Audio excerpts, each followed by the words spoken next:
ನಟ ದರ್ಶನ್ ವಿರುದ್ಧವೇ ಈಗ ಡಿ ಗ್ಯಾಂಗ್ ತಿರುಗಿ ಬಿದ್ದಿದೆ. ಈಗ ಡಿ ಗ್ಯಾಂಗ್ನಲ್ಲಿ ಮಹಾ ಬಿರುಕು ಉಂಟಾಗಿದೆ. ದರ್ಶನ್ ವಿರುದ್ಧ ಏನಿದ್ರು ಅವರ ಪರವಾಗಿದ್ದಂತಹ ಒಂದು ಡಿ ಗ್ಯಾಂಗ್ನಲ್ಲಿ ಜನ ಅವರೇ ತಿರುಗಿ ಬಿದ್ದಿರುವಂಥದ್ದು. ನಟ ದರ್ಶನ್ ವಿರುದ್ಧ ತಿರುಗಿ ಬಿದ್ದಿದೆ ಈಗ ಡಿ ಗ್ಯಾಂಗ್. ಈಗ ಡಿ ಗ್ಯಾಂಗ್ನಲ್ಲಿ ಮಹಾ ಬಿರುಕು ಉಂಟಾಗಿದೆ.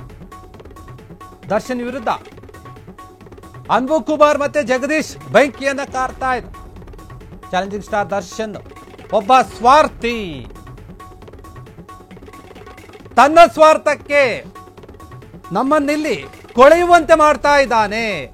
ಬೇರೆ ಜೈಲಿಗೆ ಶಿಫ್ಟ್ ಆಗೋದಕ್ಕೂ ಕೂಡ ಅಡ್ಡಿಯಾಗ್ತಾ ಇದ್ದಾರೆ ದರ್ಶನ್. ನಾವು ಕೂಡ ಅವರಂತೆ ಮನುಷ್ಯರು ಅಲ್ವಾ?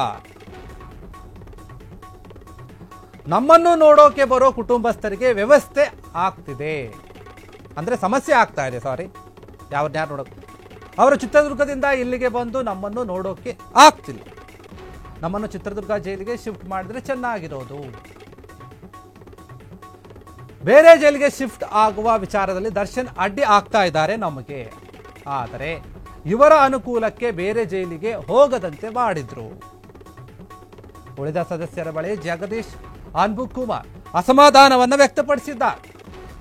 ಒಂದೇ ಬ್ಯಾರಕ್ನಲ್ಲಿದ್ದಾರೆ ಡಿ ಗ್ಯಾಂಗ್ನ ಹಲವು ಆರೋಪಿಗಳು. ಪರಪ್ಪನ ಅಗ್ರಹಾರ ಜೈಲಿನಲ್ಲಿ ಕೊಳೆಯುತ್ತಿರುವಂತಹ ಡಿ ಗ್ಯಾಂಗ್ ಈಗ ಅಸಮಾಧಾನ ಉಂಟಾಗಿದೆ, ಬಿರುಕು ಉಂಟಾಗಿದೆ. ನಟ ದರ್ಶನ್ ವಿರುದ್ಧವೇ ಅವರ ಒಂದು ಗ್ಯಾಂಗ್ ಏನಿದೆ ಈಗ ತಿರುಗಿ ಬಿದ್ದಿರುವಂಥದ್ದು. ಯಾಕಂದ್ರೆ ದರ್ಶನ್ ಬರೀ ಅವರ ಒಂದು ಸ್ವಾರ್ಥವನ್ನ ನೋಡ್ಕೊಳ್ತಾರೆ, ಅವರ ಒಂದು ಒಳಿತನೇ ನೋಡ್ಕೊಳ್ತಾರೆ. ಅವರಿಗೆ ಏನು ಲಾಭ ಆಗುತ್ತೆ ಅದನ್ನು ಮಾತ್ರ ನೋಡ್ಕೊಳ್ತಾ ಇದ್ದಾರೆ. ನಮ್ಮ ಬಗ್ಗೆ ಯೋಚನೆ ಮಾಡ್ತಾ ಇಲ್ಲ. ತಮ್ಮ ಒಂದು ಸ್ವಾರ್ಥಕ್ಕಾಗಿ ನಮ್ಮನ್ನ ಬಳಸ್ಕೊಳ್ತಾ ಇದ್ದಾರೆ.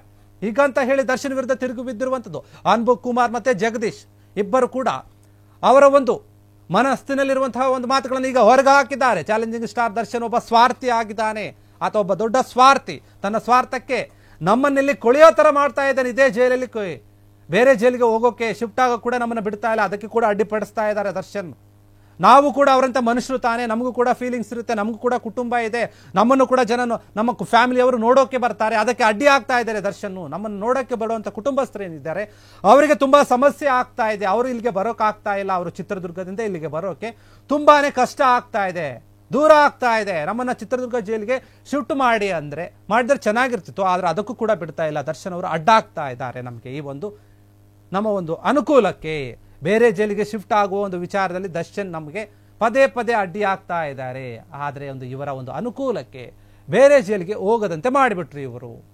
ಎಲ್ಲವೂ ಕೂಡ ಅವರಿಗೋಸ್ಕರನೇ ಮಾಡ್ಕೊಳ್ತಾ ಇದ್ದಾರೆ, ಅವರ ಒಂದು ಸ್ವಾರ್ಥದಿಂದಲೇ ಮಾಡ್ಕೊಳ್ತಾ ಇದ್ದಾರೆ. ನಮಗೆ ಅಂತ ಏನು ಮಾಡ್ತಾ ಇಲ್ಲ. ಕನಿಷ್ಠ ಪಕ್ಷ ನಮ್ಮನ್ನ ಬೇರೆ ಜೈಲಿಗೆ ಶಿಫ್ಟ್ ಆಗೋಕ್ಕೂ ಬಿಡ್ತಾ ಇಲ್ಲ. ಇಲ್ಲೇ ಕೊಳಿಯುವಂತೆ ಮಾಡಿಬಿಟ್ಟಿದ್ದಾರೆ ದರ್ಶನ್ ಅವರು. ಯಾಕೆ ಹೀಗೆ ಮಾಡ್ತಾ ಇದ್ದಾರೆ? ಬರೀ ಅವರ ಸ್ವಾರ್ಥವನ್ನೇ ನೋಡ್ಕೊಳ್ತಾ ಇದ್ದಾರಲ್ಲ ಅಂತ ಮಾತು ಆಡ್ತಾ ಇದ್ದಾರೆ. ಡಿ ಗ್ಯಾಂಗ್ನಲ್ಲಿ ಈಗ ಒಂದು ದೊಡ್ಡ ಬಿರುಕು ಬಿಟ್ಟಿರುವಂಥದ್ದು. ಉಳಿದ ಸದಸ್ಯರು ಏನಿದ್ದಾರೆ ಅವರೆಲ್ಲರೂ ಕೂಡ ಡಿ ಗ್ಯಾಂಗ್ನಲ್ಲಿರುವಂಥ ಎಲ್ಲರೂ ಜಗದೀಶ್ ಮತ್ತೆ ಅನ್ಬು ಕುಮಾರ್ ಅವರ ಹತ್ರ ತಮ್ಮ ಅಸಮಾಧಾನವನ್ನು ಹೊರಗೆ ಹಾಕಿರುವಂಥದ್ದು. ಇಷ್ಟು ದಿನ ಸುಮ್ಮನೆ ಇತ್ತು ಡಿ ಗ್ಯಾಂಗ್, ಆದರೆ ಎಲ್ಲಿ ತನಕ ಅಂತ ಅವರು ತಡ್ಕೊಳ್ತಾರೆ, ಎಲ್ಲಿ ತನಕ ಅಂತ ಈ ಒಂದು ವಿಚಾರದಲ್ಲಿ ಸುಮ್ಮನೆ ಇರ್ತಾರೆ. ಈಗ ಅವರ ಒಂದು ಸಹನೆಯ ಕಟ್ಟೆ ಒಡೆದು ಹೋಗಿದೆ. ಎಲ್ಲವನ್ನೂ ಕೂಡ ಹೊರಗೆ ಹಾಕ್ತಾ ಇದ್ದಾರೆ ದರ್ಶನ್ ಬಗ್ಗೆ. ಇಷ್ಟು ದಿನ ದರ್ಶನ್ ನಮ್ಮ ಹೀರೋ, ನಮ್ಮ ಸ್ಟಾರ್, ನಮ್ಮ ಬಾಸ್ ಅಂತ ಹೇಳಿ ಅವ್ರ ಜೊತೆ ಇದ್ರು, ಅವ್ರ ಜೊತೆ ಓಡಾಡಿದ್ರು, ಅವರ ಒಂದು ಕೆಲಸಗಳಲ್ಲಿ ಅವರು ಕೂಡ ಇದ್ರು. ಈ ಒಂದು ರೇಣುಕಾಸ್ವಾಮಿ ಕೊಲೆ ಪ್ರಕರಣದಲ್ಲಿ ಇವರು ಕೂಡ ಆರೋಪಿಗಳಾಗಿದ್ರು. ಇಷ್ಟು ದಿನ ಸುಮ್ಮನೆ ಇದ್ದವರು ಈಗ ಮಾತನಾಡ್ತಾ ಇದ್ದಾರೆ, ನಮಗೆ ದರ್ಶನ್ ಅವರಿಂದಾನೇ ತೊಂದರೆ ಆಗ್ತಾ ಇದೆ, ಸಮಸ್ಯೆ ಆಗ್ತಾ ಇದೆ, ಅವ್ರು ಬರೀ ಅವ್ರ ಸ್ವಾರ್ಥನ ನೋಡ್ಕೊಳ್ತಾ ಇದ್ದಾರೆ. ಒಂದೇ ಬ್ಯಾರಕ್ನಲ್ಲಿದ್ದಾರೆ ಎಲ್ಲ ಡಿ ಗ್ಯಾಂಗ್ನ ಒಂದು ಆರೋಪಿಗಳು. ಅವರು ಮಾತನಾಡ್ಕೊತಾ ಇರುವಂಥದ್ದು. ಪರಪ್ಪನ ಅಗ್ರಹಾರ ಜೈಲಿನಲ್ಲಿ ಕೊಳೆತು ಈ ರೀತಿಯಾಗಿ ನಾವು ಅನುಭವಿಸ್ತಾ ಇದೀವಲ್ಲ ಈ ಪರಿಸ್ಥಿತಿಗೆ ದರ್ಶನ್ ಅವರೇ ಕಾರಣ. ಇಲ್ಲಾಂದ್ರೆ ನಾವು ಬೇರೆ ಜೈಲಿಗೆ ಹೋಗ್ಬೋದಿತ್ತು, ಶಿಫ್ಟ್ ಆಗ್ಬೋದಿತ್ತು, ಅದಕ್ಕೂ ಕೂಡ ಅಡ್ಡಿ ಮಾಡ್ತಾ ಇದ್ದಾರೆ. ನಾವು ನೆಮ್ಮದಿಯಾಗಿರೋಕ್ಕಾಗ್ತಾ ಇಲ್ಲ. ದರ್ಶನ್ ಅವರು ಹೇಳಿದ್ರು ಇದ್ರೆ ನೆಮ್ಮದಿಯಾಗಿರ್ಬೇಕಂತ. ದರ್ಶನ್ ಅವರು ಸೇರಿ ಆ ಡಿ ಗ್ಯಾಂಗ್ ಏನಿದೆ ಅವ್ರಿಗೂ ಕೂಡ ನೆಮ್ಮದಿ ಇಲ್ದಂಗೆ ಆಗ್ಬಿಡುತ್ತೆ. ಹೀಗಾಗಿ ಡಿ ಗ್ಯಾಂಗ್ ದರ್ಶನ್ ಅವರ ವಿರುದ್ಧನೇ ತಿರುಗು ಬಿದ್ದಿದೆ. ಕ್ಷಣ ಕ್ಷಣದ ಸುದ್ದಿಗಳಿಗಾಗಿ ಫ್ರೀಡಂ ಟಿವಿ ಸಬ್ಸ್ಕ್ರೈಬ್ ಮಾಡಿ, ಲೈಕ್ ಮಾಡಿ ಹಾಗೂ ಫಾಲೋ ಮಾಡಿ. ಹೊಸ ಸುದ್ದಿಗಳ ನೋಟಿಫಿಕೇಶನ್ಗಾಗಿ ಬೆಲ್ ಐಕಾನ್ ಮೇಲೆ ಕ್ಲಿಕ್ ಮಾಡಿ.